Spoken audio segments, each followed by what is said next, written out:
другого коллектива. Тут тоже прям...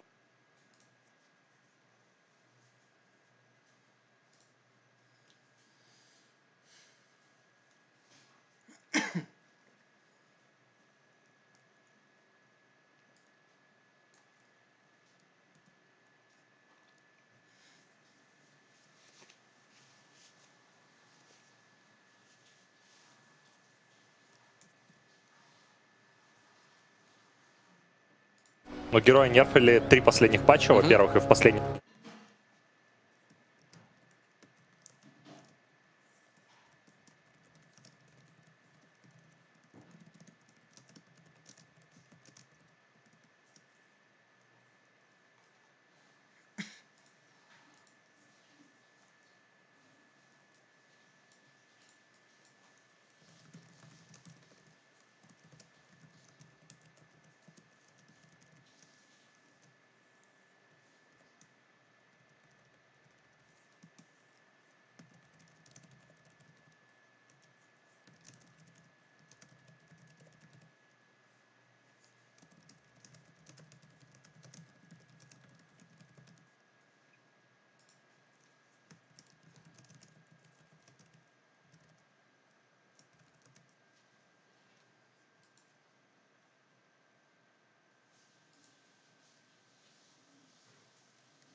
Ванскор, что нужно как-то Дахаку здесь начинать помогать. Нужно гонять у нас товарища Бивера.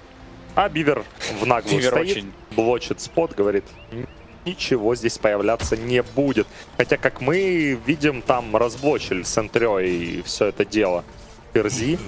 Очень хотят они отводить, но Бивер не позволяет. Да, ну и пока Виномансер тоже не подходит особо к крипам там. Найн, кстати... Да, промахнулся станом, получил пару ударов от Афонинджи.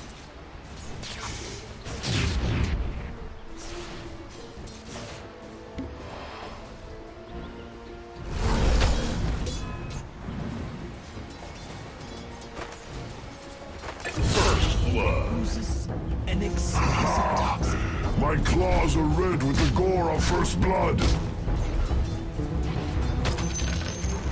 Look to your own.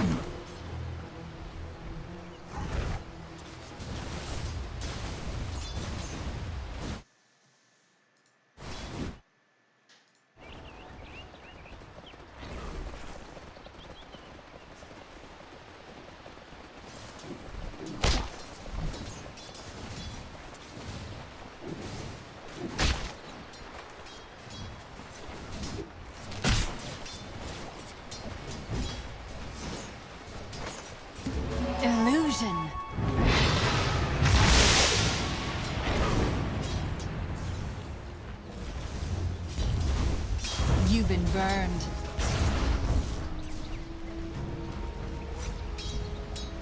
Earthshaker, CM, not really the two that you're envisioning. Going for some sort of big rotations there, so should be relatively safe time for 9. It's Great Fisher bottom lane to help out on Hestejo. Top lane also getting very low as King R, but he's going to be able to walk away with his life from FNG. Both lanes trading out a lot, and Hestejo gets the salve broken. Still got a lot of the regen from that one. Very scrappy back and forth we're seeing, but it's still Ferzee coming out a little bit ahead. The exception of, well, even mid. Kind of weird because some of that's jungle. Yeah. Net worth wise, though, they are practically even, so it is indeed, I would say, a good sign for the Ferzee, as they'll find the hard camp stack here too. Grab that.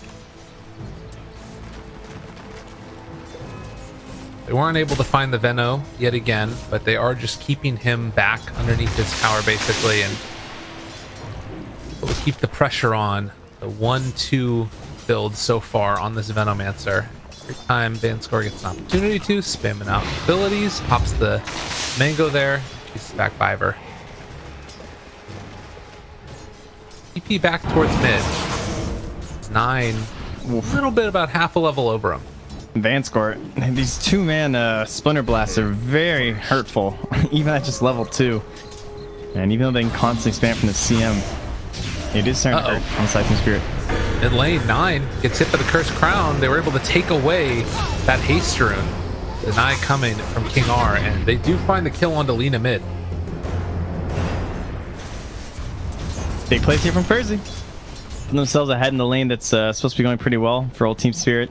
That does cost a rotation away from the Spectre, so you'd say like, oh, I'm not able to pressure onto there, but she's not doing too hot. I mean, Afterlife, the wave was already pushing the tower anyway, so now Dark Willow's back in time for when they want to try and pressure onto the Spectre. And there will at least be a pull from FNG. Things looking pretty good for Ferzee, because that's only 14 last hits on Skyder now. Another rough start for him. I mean, the thing again about this is it's just like you have this lineup that wants to be able to play pretty well right now as they do find a kill on the Ursa. But it's not like things like get terrible late game. You have this Storm Spirit that's going to be really solid too, hard to contain. He can sort of pick off the other one. And we've seen time and again now that Spectres are no longer completely immortal. Ponya down to very low HP, but we'll be able to make it to the shrine. I feel like they can take this late, I guess is what I'm saying with Ferzee. Yeah, I think as long as the Ursa has an alright start and just gets into those basic items, he's always going to be a threat on the Spectre no matter what she gets. We've seen the Venomancer kind of falling off a little bit. In this game, it's not so bad because it's just like an off lane and they have a Spectre and Alina who are both pretty hard hitters, and it's mostly about vision and control from the Venomancer, but it's not a hard control, and that is something that you really want versus Storm Spirit. Diver being pummeled. They do have the CM in the area to help him out. There was another hero rotating for the dive. Scan hits onto King R, and Laguna Blade just used their mid, and Raindrop save lives. Yeah, they will secure the bottom rune though for 9 and smoke up during that, so it is spotted by the Radiant though, this ward on the high ground, as you can see from the pings by F Ninja. And Dahag will just retreat back to the safety of his tower. And score sitting Oh mid my for god, Skyder's gonna last it in like a minute and a half. Yeah, it's not great. Holy. I mean, neither is the Ursa, to be fair. They neither of them, they've both been at 19 and 18 for the past while. You feel like though it's more important for the Spectre to get big than the Ursa to get big? Well, he's out of there. He's gonna go farm the jungle. That is something Spectre will not do quite as fast. And he thinks there's wards around his tower just because of the way that the Earthshaker was playing, but he won't be correct. They are just playing extremely aggressively. And this is now going to draw a lot of heroes into Storm Spirit's jungle, right? Like, this is kind of what Storm wants for farming. He doesn't want to share with anyone. It might be a free kill, though. Yeah, if they get this Earthshaker rather, things start to look a little bit better. And King R also, they got the Cursed Crown onto him. Esijo moving in towards King R as well. Then the Stampede coming out as they're trying to chase them down. Jump forward 9 in no man's land. They just find that kill as well. King R maybe going to get denied here with the Gale. They get the catch. Nice combo and chase forward with that Splinter Blast. Fissure Block looking for their opening. They will get it. So what was the plan there? I guess they were looking for a vision to prep for level 6 on the Spectre, and then to help with the Lina to come through on the next round of runes. Like, for if there was a haste or an invis, she'd then be able to abuse the vision and try and kill a Storm Spirit. But the Ursa having retreated there just becomes a blockade, and although there's a lot of heroes you could run into as a CM and an Ursa, or an Earthshaker would be fine, but Ursa can obviously turn that around very quickly, especially with the help of a Winter Wyvern too, and then with 9 in the area, as you said.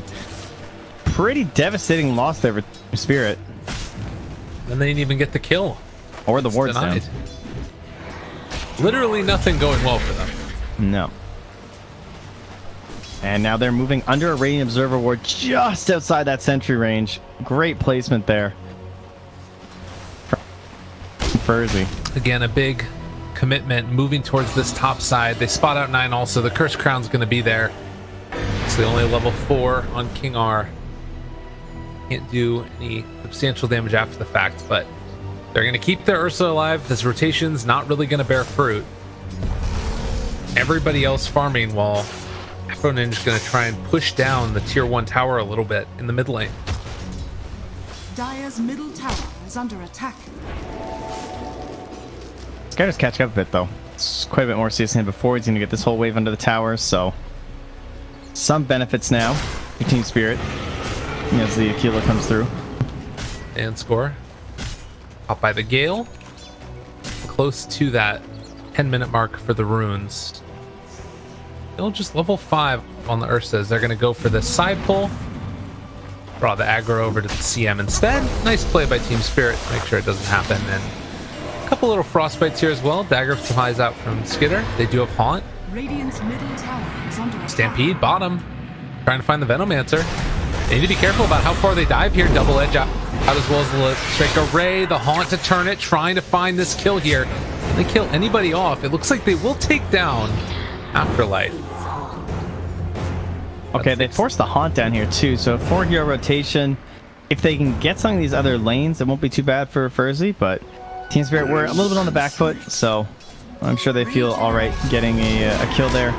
And some involvement for the Spectre, who does get the final hit too, very important. Something they've been kind of struggling with, I feel like, for a lot of T.Spirit early game kills, where it's been like Skyder has been rotating in a couple times on the Spectres in their games, and the Wraith Kings too, and he's never quite getting the last hit, but really needed it this time. Helps secure his treads. Will TP back up towards the top side of the map. Do have Enrage on Ursa. FNG just sitting behind in case they decide to fully commit. And level 6 on Dark Willow. Are they going to try and make some magic happen? Or drop down?